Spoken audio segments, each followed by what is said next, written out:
Good evening, everybody.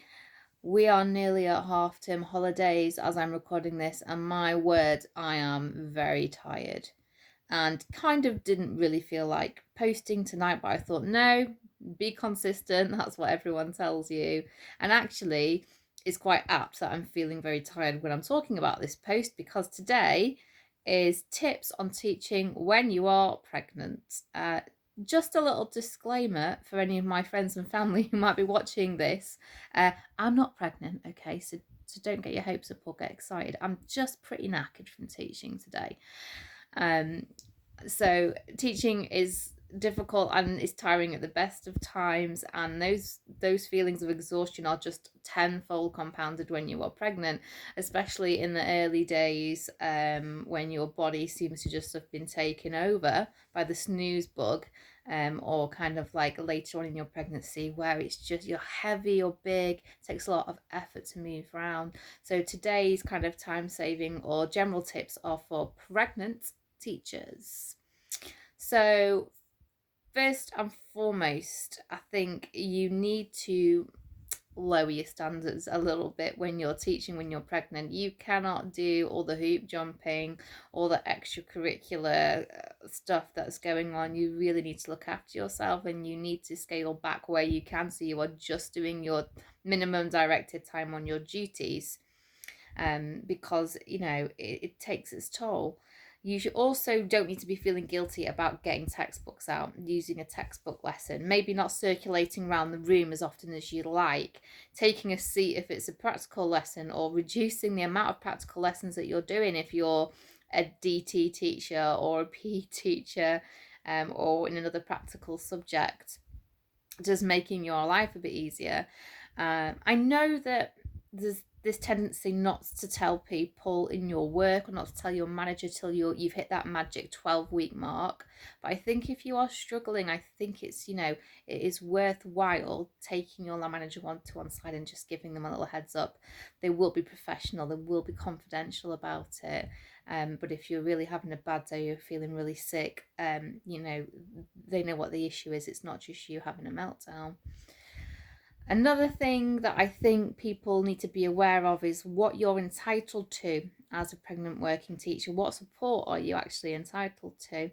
So you should have, something called a risk assessment when you're pregnant. So usually it's your HR manager will sit down with you and say, how are you? How can we accommodate you?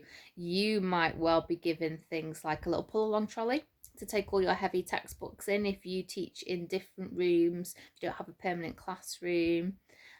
You might request, someone to cover you for a couple of minutes if you really desperately need to run to the toilet, as does happen when a certain little baby is pressing down on your bladder all day long and using it as a springboard, or just, having someone nearby who can cover you to make bathroom trips.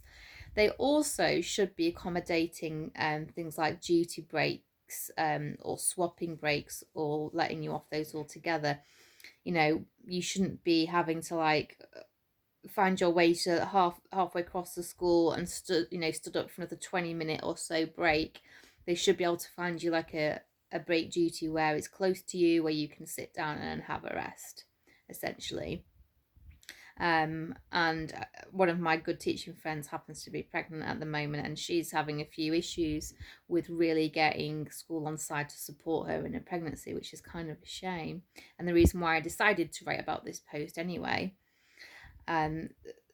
You have to make sure that you're looking after yourself. If you're really struggling, you can go to the doctor and you can get yourself a fit note, and that basically allows you to work, or teach under certain conditions that your doctor or your GP thinks is going to allow you to carry on teaching, with certain stipulations or with certain conditions attached, or things are removed from you or from your responsibility. And it's really difficult getting through a parents' evening when you have already worked a full day. You might have taught five full lesson day and you're exhausted. So you can ask for more flexible working patterns. It's not guaranteed, but you can ask. So there was a lady I knew several years ago who was just totally full on struggling to teach her normal timetable through fatigue and sickness. And she did have to get her union involved, and she basically said to them, look, you either allow me to do part-time hours for the duration of when I go off maternity leave, or I will go off sick because I'm struggling to cope. And so they were backed into a corner and the school had to agree, and so she worked part-time. Now this is kind of you know I would hope that not many people who are pregnant would have to go to these extremes, but the school does have to take your condition into consideration, and they can't use pregnancy, sickness, absence against you. And if you do feel that they are treating you different or they're not being supportive, then really do strongly suggest you get involved with your union. That's what they're there for. That's what they're there to support you with. But I think in most instances, you have to ask for what you want, okay? You have to make it really clear what your needs are. If you're struggling, what can they do to help you? Because they're not going to be forthcoming otherwise. So you have to kind of get comfortable with saying, I need this to change, I need this allowance, I need this flexibility. Because, schools, working in schools are really inflexible by nature. So those are my top tips for teaching when you're pregnant. Get the kids to come up. Don't go and see them. Get them to bring their work over. Don't be a hero. If you're, going through a few rocky weeks of sickness, morning sickness, get a sick note, okay? Just to kind of get you over that period where you're not like constantly vomiting or constantly being sick. Don't be a martyr just because someone else who's pregnant in your school seems to breeze along or have no problem visiting the toilet multiple times to be sick just to prove how dedicated they are to the cause does not mean that you have to. So those are my tips. If you have any other good teaching pregnant tips, please do share them in the comments below. And any teaching pregnant teachers out there, okay, keep going. I know how tough it is, and yeah, look after yourself. Bye.